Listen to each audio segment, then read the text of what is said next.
In its simplest form, it is a hole in the ground where waste materials are buried. However, modern landfill sites are no longer a simple hole in the ground because environmental protection agencies are ensuring the higher standards of protection for surrounding areas.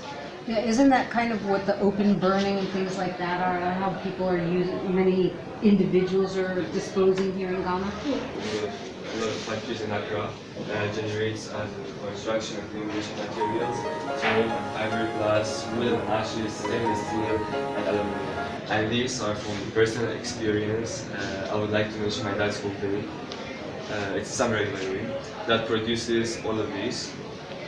And then they get to a point that they won't use it anymore, so they have to throw it as scraps, and they will sell it to companies that will use them again. So therefore, the socio-economic status of an area determines to a large extent the quality, variety, and composition of solid waste produced. And from the research that we conducted, we saw that the higher socio-economic classes generated more waste, followed by the metropolitan, which was also followed by the municipalities, and lastly, the districts. The problem is that we have a very disposable environment. We in higher socioeconomic statuses are trained to think that we need material possessions to be important, to be powerful, to be happy. There's constantly advertisements and the media that are pushing us to buy more goods. They're able to buy more and use more resources than other. But in truth, what we're doing is we have a disposable economy, or we have a phone from last year and a new one's come out, and we feel, it makes us feel like we don't have the latest thing, so we're not quite as important as the person that's gotten the latest iPhone, or where we buy things and then we throw them out. And we buy new things and we throw them out. The trash that doesn't get composted or recycled inevitably ends up in a landfill. The Middlesex County landfill is a 700-acre facility that sees more than 240 trucks drop their loads per day, 80% of which is household waste. When a truck first comes into the facility, it goes through our queuing area and it's weighed at the scale facility. After that, depending on where we're dumping on any given day, it'll follow one of the haul roads up to the actual tipping area. To still be talking about having only 2 dump sites in Accra in 2019 is a big disgrace to our policy makers. For the past 2 weeks, there's been a general go-slow at the 2 designated dump sites. Bone dump site has exceeded its design capacity, and Insumia is struggling with equipment capacity. Now, the person said on the 20th of April, our trucks were turned away from Insumia in the afternoon. Waste haulage turnaround time has more than doubled. Waste generation in the communities is going on unabated. What this means is that if it took the vehicles 1 hour to go and dump your refuse and come back, it take them 2 hours. With Easter activities increasing, we are going to generate more waste. Uncollected generated refuse is building up into backlogs of unsightly filth. The rains are here again. What is the AMA, Ministry of Sanitation, and government doing to avert disaster? Al-Rayan plant is a good example at promoting waste recovery, recycling, and composting. In terms of capacity, we are told it's 200 metric tons a day, 6.7% of about 3,000 metric tons daily generated in Accra. What it means is that the Al-Rayan plant cannot take up to 10% of our daily waste we generate in Accra. How many more of such dump sites are we creating? The amount of money we spend discussing sanitation, if we spend that money to actually create a recycling program, wouldn't it work? Why do we need stakeholder meetings discussing waste? Should waste be discussed or collected? Do we need consultants discussing waste management, or we need a recycling program?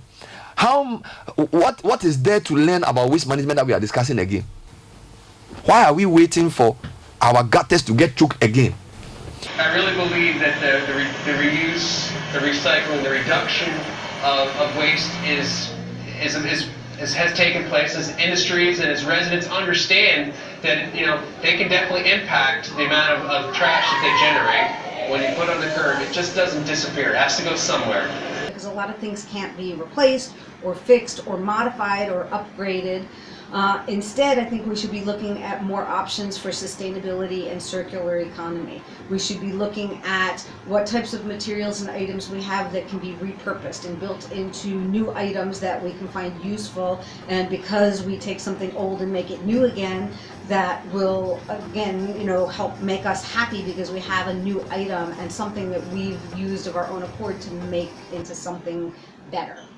The rest of the waste that is not being recycled will end up going to the landfill.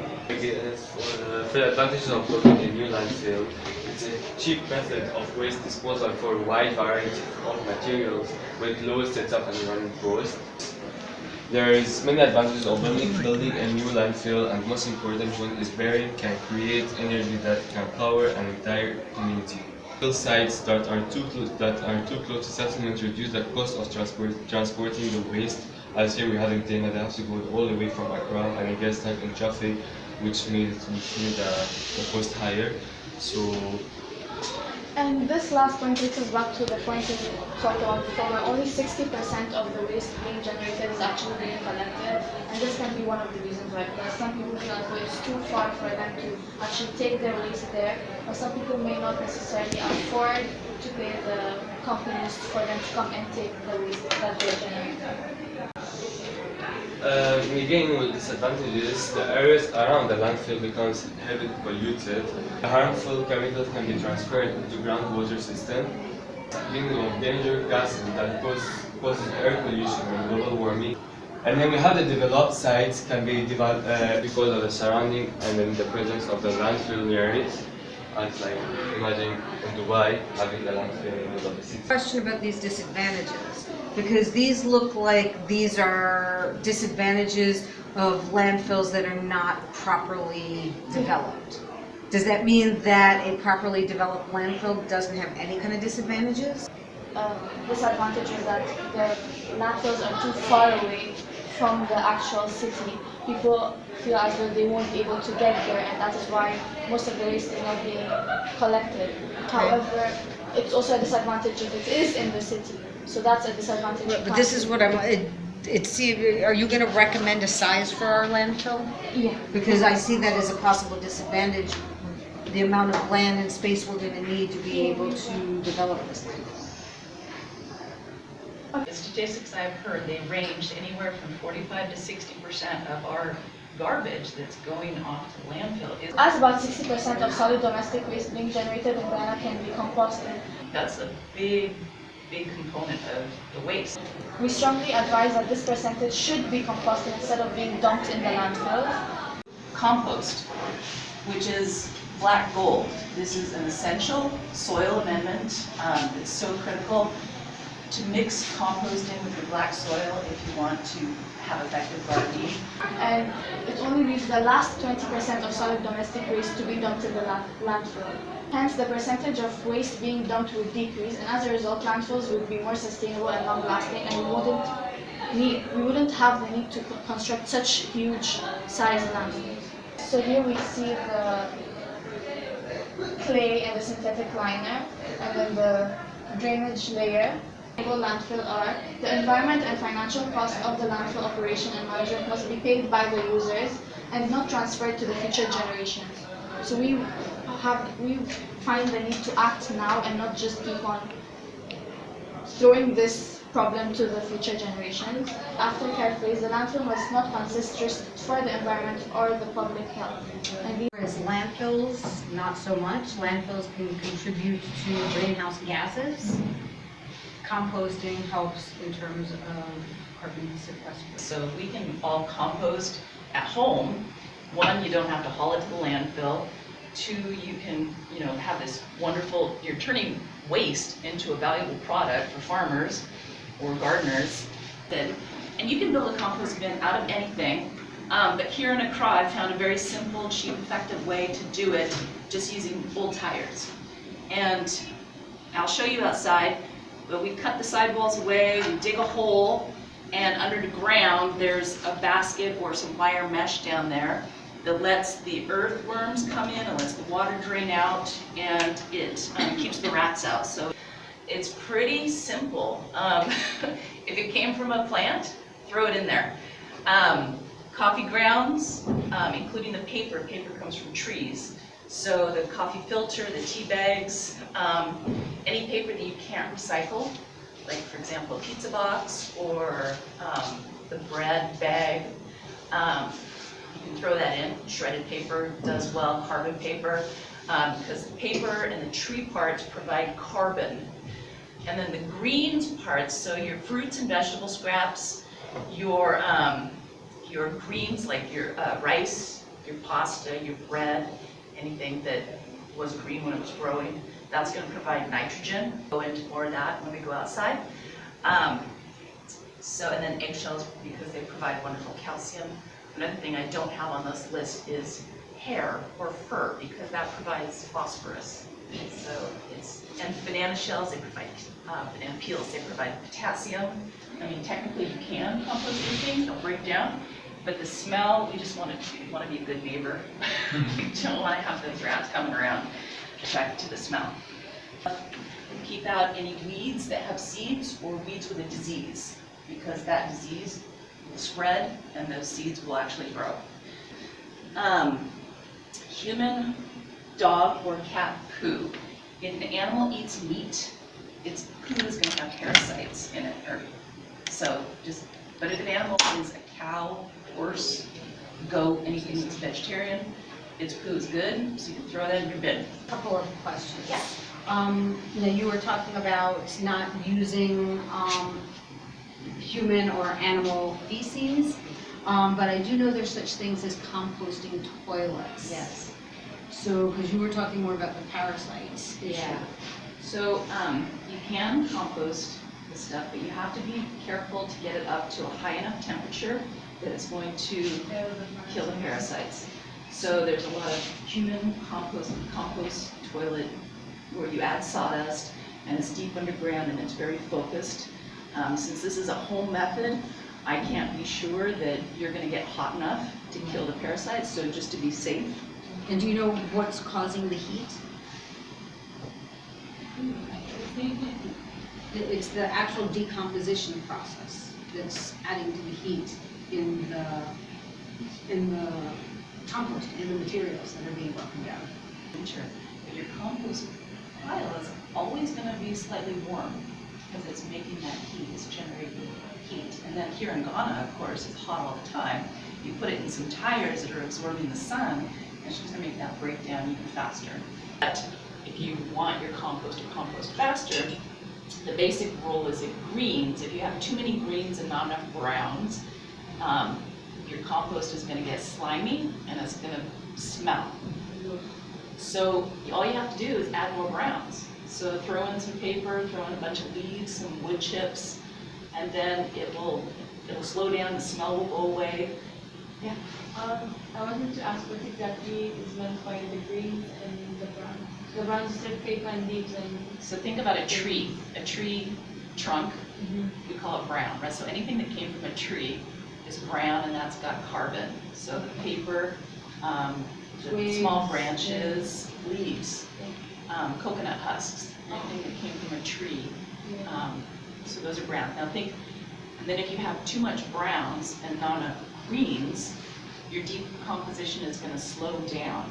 So think about a tree falls down in the forest, and it's going to sit there for a long time before it breaks down. So it's just very slow. But then, so if your compost is decomposing too slowly for you, that's when you add more of the greens, the nitrogens, the grass clippings, and the fruits and vegetables.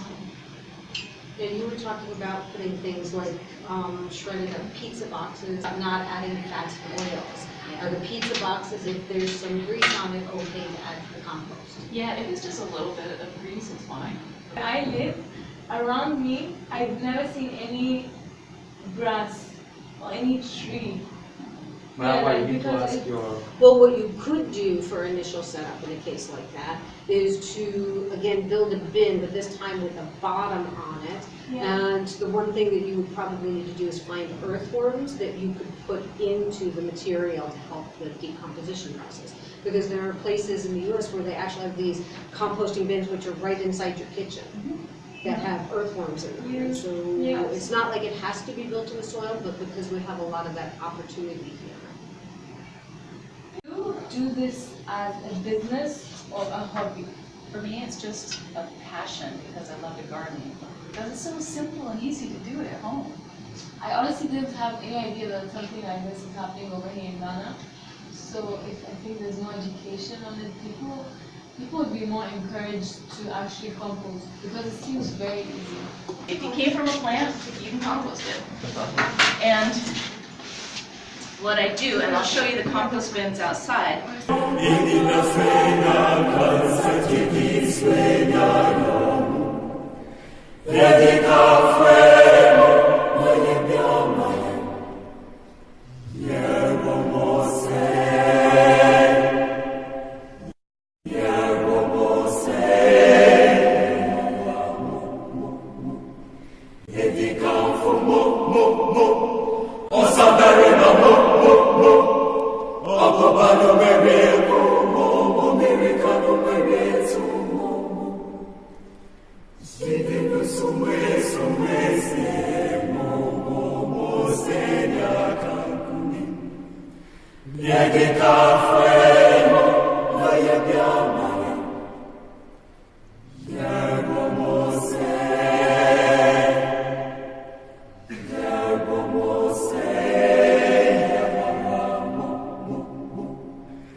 Out of our annual budget funding amount, which is the amount of money we put out of the oil money, we spent more money on capacity building than we spent on agriculture.